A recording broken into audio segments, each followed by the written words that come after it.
You may have prepared a lot, but when the time comes, you cannot use it after a few weeks.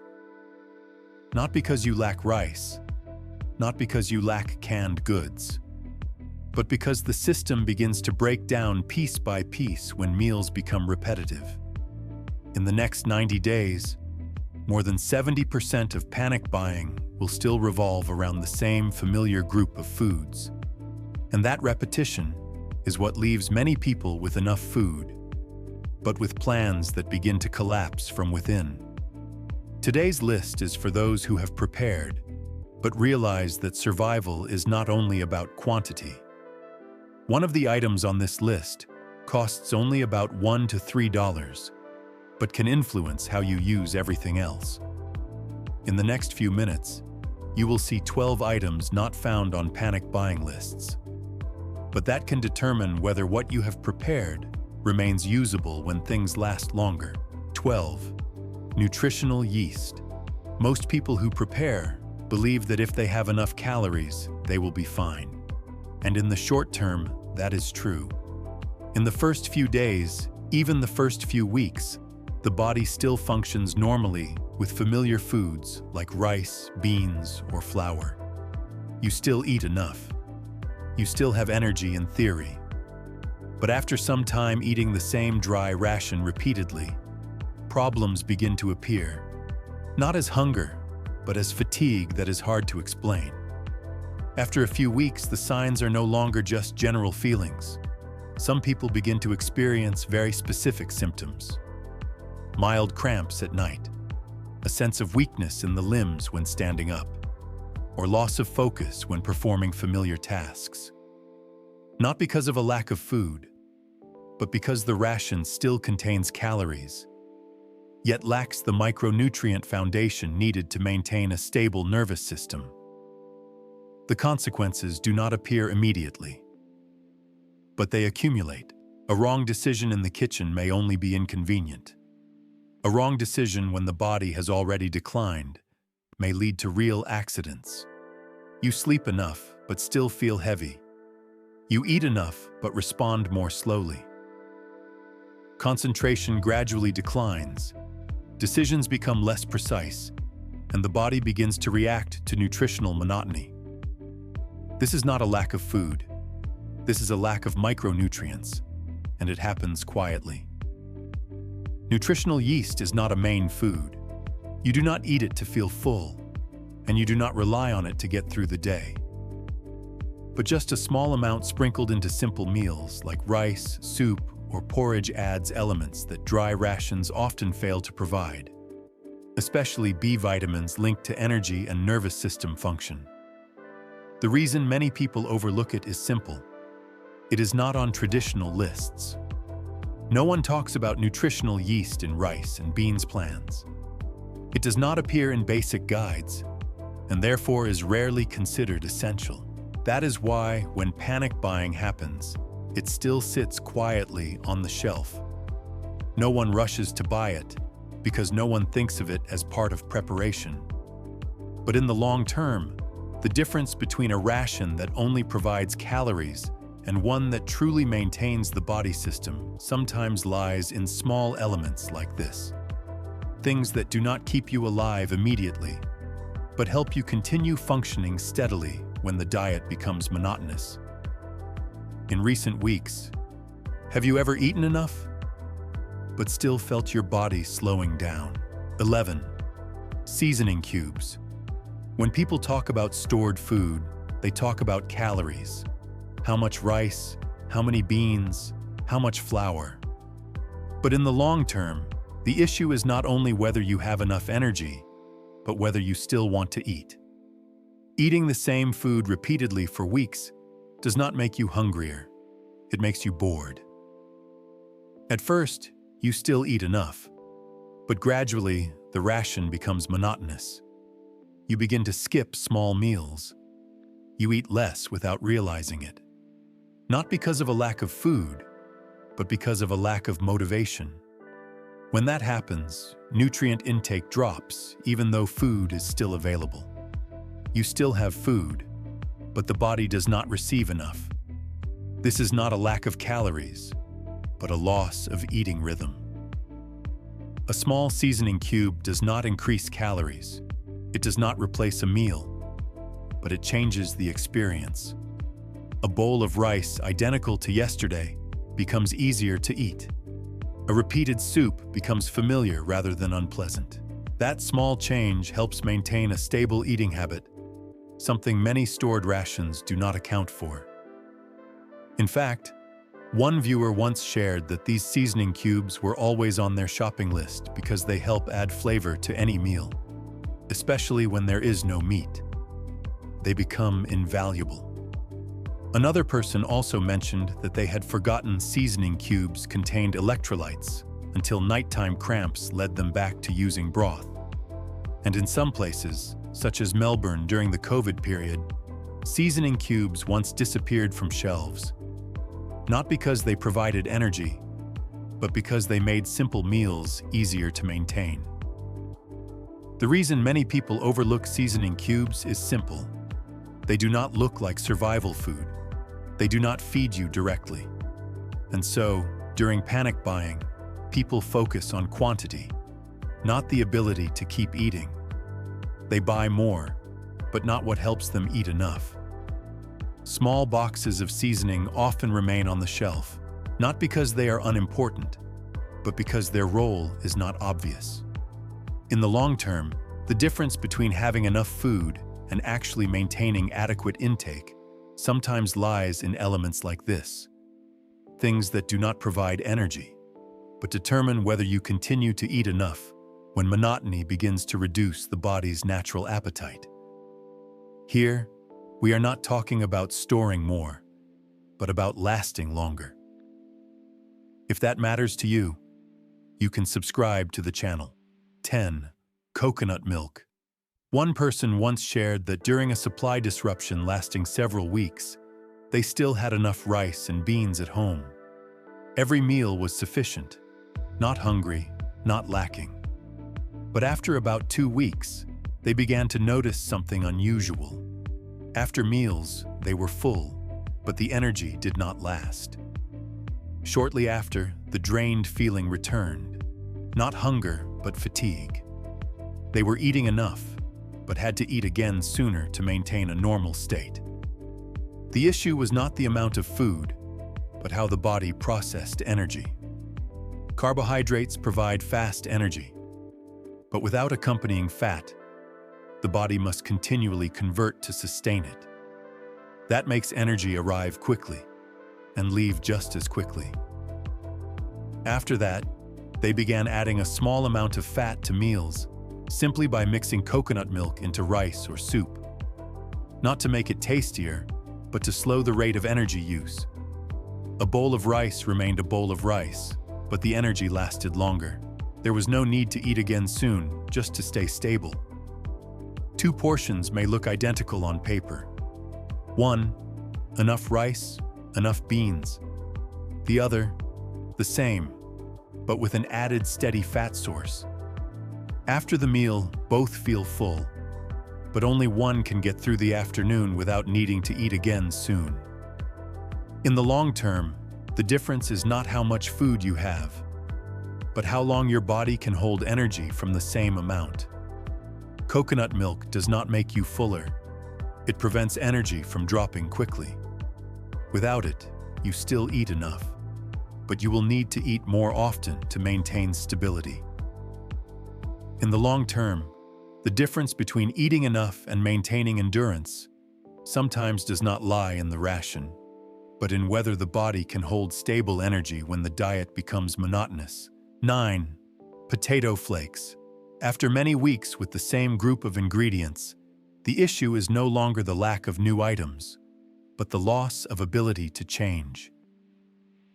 Meals no longer bring a sense of difference. Each time you cook becomes a version of the previous one.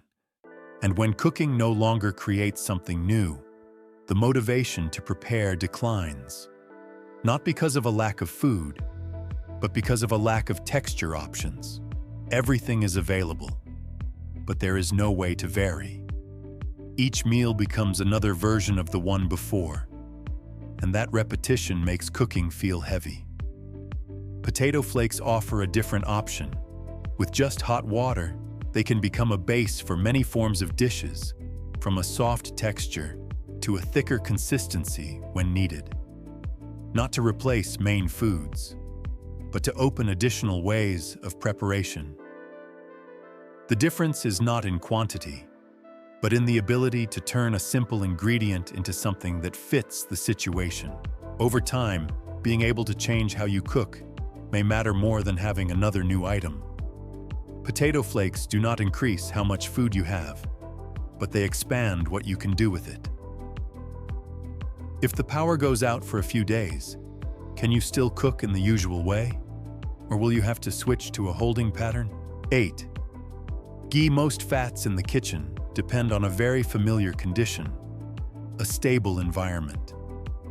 When temperatures rise or the cold chain is disrupted, using them is no longer as simple as before.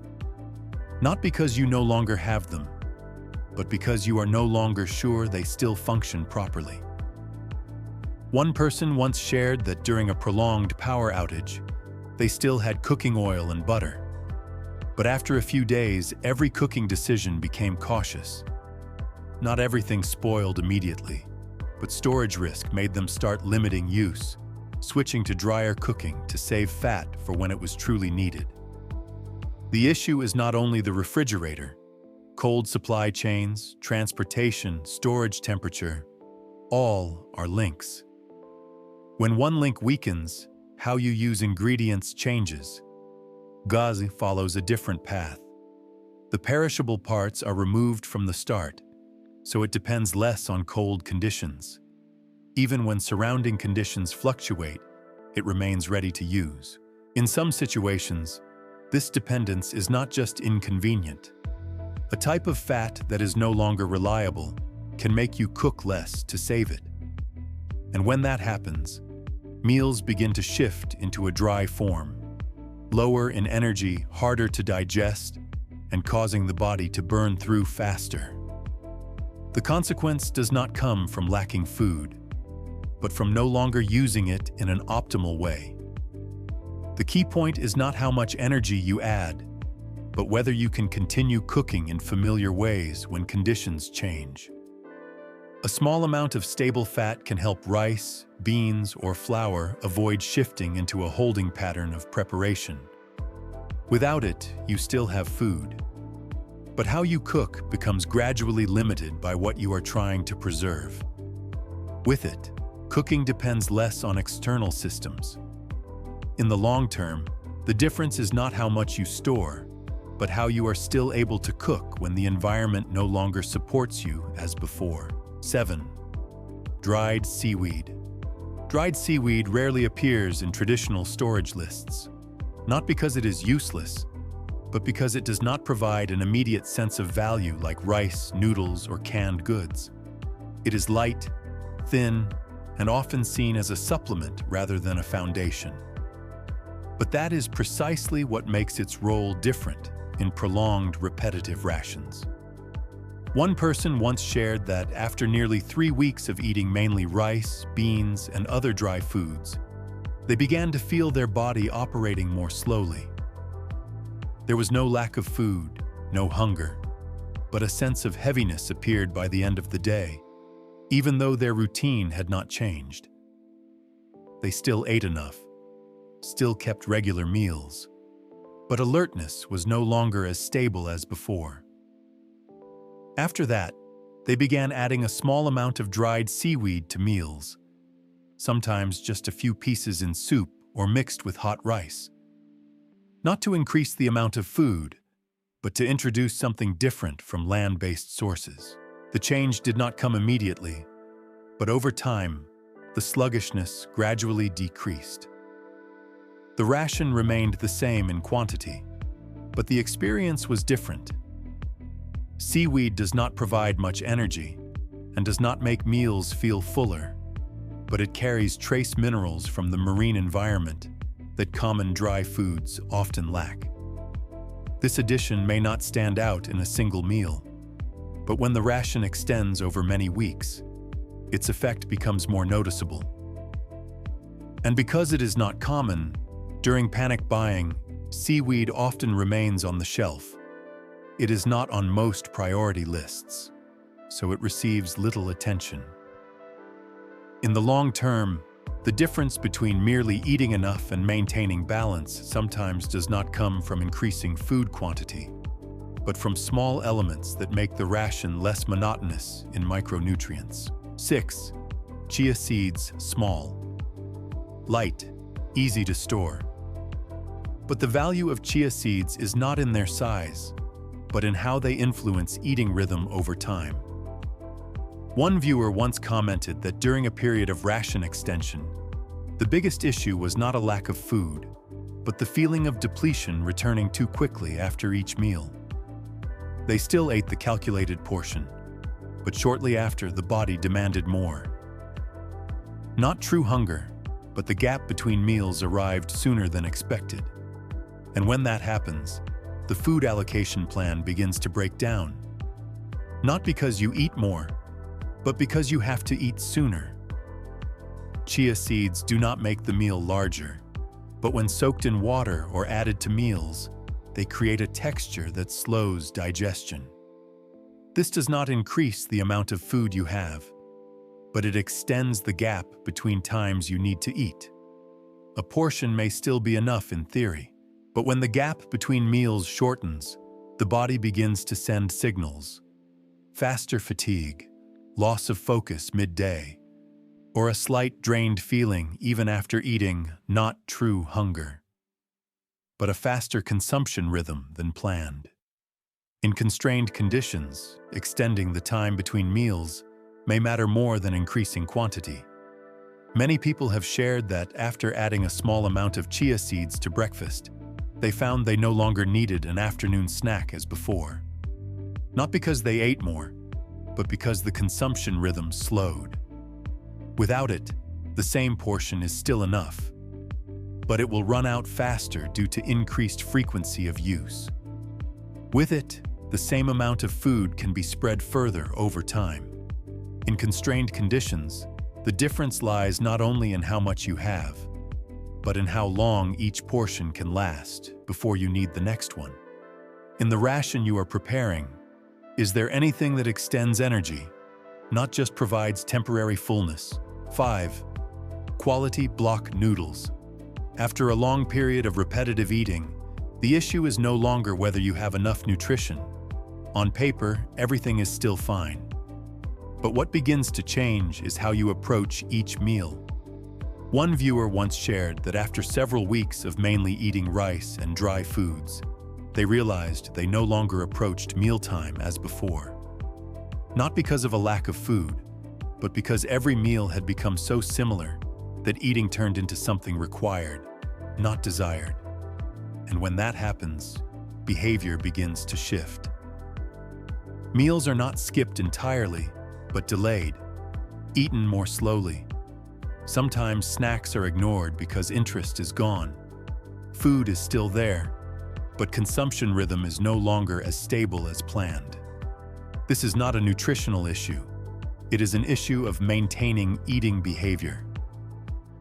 Quality block noodles do not increase the ration and cannot replace main food sources, but they provide a familiar structure, something rice or dry flour cannot easily create. One person said that simply having noodles in the week meant they no longer avoided mealtime. Not because noodles tasted better, but because they created a point of difference within the chain of repeated meals. That small difference helped them continue eating on schedule. Without noodles, you still have food. But you may begin eating less than planned, causing time-based allocation to become misaligned. With noodles, meals return to being easier to carry out, helping maintain a stable consumption schedule. In the long term, the difference is not only how much you have, but whether you can use it on rhythm when the ration becomes monotonous. 4. TVP. When fresh protein becomes difficult to maintain, the first thing that is often lost is not the nutritional content of the ration, but the main dish. One viewer once shared that after meat no longer appeared regularly in meals, they still had enough dry foods to continue cooking. Rice was still there. Beans were still there. Everything was sufficient in theory. But each meal began to feel like a collection of ingredients rather than a complete dish. There was no lack of food, but a lack of a center. And when meals lose that familiar structure, behavior changes. They began cooking more simply, eating more quickly, sometimes even skipping preparation because it did not feel worth the effort. Not because of a lack of protein, but because the meal no longer resembled a meal. TVP is not meat, but when prepared, it can recreate part of that familiar texture, the element that turns a meal back into a dish, not just a collection of ingredients. One person said that simply having TVP during the week removed the feeling of eating provisionally. Not because it fully resembled meat, but because it provided a central component in the meal. Without TVP, you still have food, but you may begin simplifying meals to the point where cooking feels less meaningful. And at that stage, preparation rhythm declines. With TVP, meals retain structure, helping you continue cooking instead of shifting to merely eating to get by. In the long term, the difference is not only whether you have enough protein, but whether the meal still holds a form that makes you want to prepare it as a real meal. Two kitchens may have the same amount of food. One continues to cook. One begins to shift toward eating to get by. The difference is not in protein, but in whether the meal still carries the form of a meal or is merely a collection of ingredients. 3. Powdered milk. Fresh products do not usually disappear immediately, but over time they become harder to maintain. One person once shared that there was a period when they still saw milk in stores, but not consistently enough to rely on for daily cooking. And what they later realized was not the lack of a drink, but the absence of a component that helps other ingredients connect. In the kitchen, they still had flour, oats, and many other dry foods. But during preparation, everything seemed to stand apart. The meal was sufficient in quantity, but did not feel complete. Water could temporarily replace it, but did not provide the thickness or cohesion needed.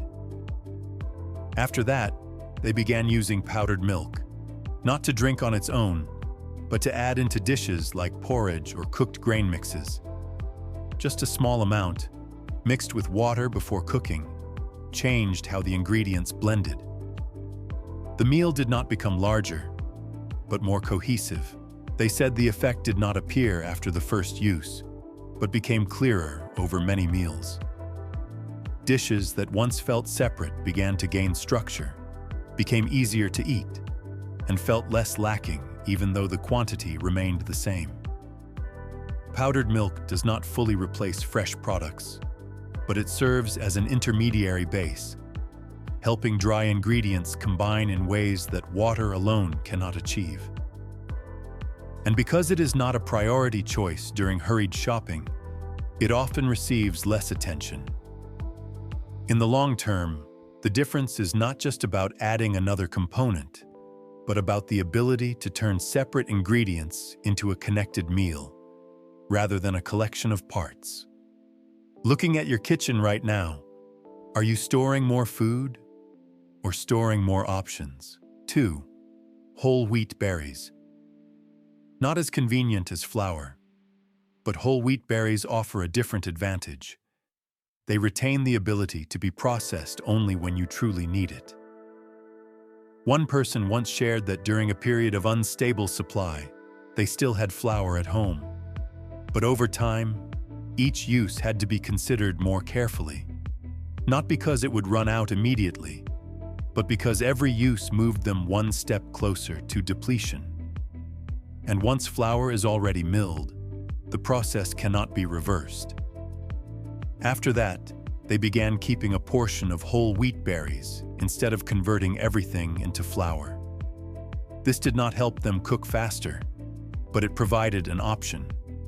When needed, they could mill, cook, or prepare it in a way that suited the situation at that time. One morning, instead of using the remaining flour for a familiar dish, they chose to mill a small amount of whole wheat berries to create exactly what was needed for that day. Not because they wanted change, but because they could. Whole wheat berries are not a quick solution. They require an extra step of preparation.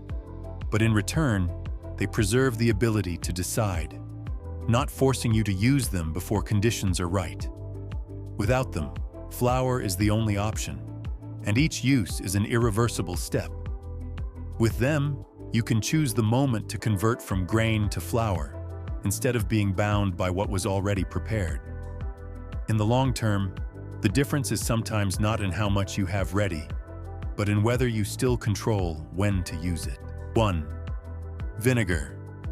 It is the cheapest item on the list, but the role of vinegar does not lie in its nutritional value, but in how it supports what is already available.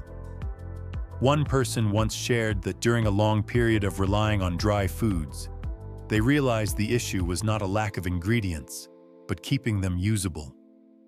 Not every item needs to be eaten immediately, but many require preparation before use. They began using vinegar in very simple ways, adding it to soaking water, helping soften ingredients, or adjusting the environment during preparation, not to create flavor, but to keep food in a usable state. At one point, when a portion of vegetables needed to be used more slowly, they applied vinegar as a light step before storage, not as a primary preservation method, but to extend usability. Vinegar also appeared in other tasks, cleaning utensils or surfaces that contact food. These small actions do not create new meals, but help preparation run more smoothly. Without vinegar, you still have food, but keeping it ready requires more steps. With vinegar, some processes become simpler. Vinegar does not give you more food, but it supports what you already have, from temporary preservation to preparation and cleaning. In the long term, the difference sometimes does not lie in how much you store, but in whether you can keep the kitchen system functioning with small tools like this. These items are not rare, not expensive, not prominent. And that is why they remain when everything else disappears. In a crisis, the issue is not how much food you have, but how many choices remain when options begin to narrow.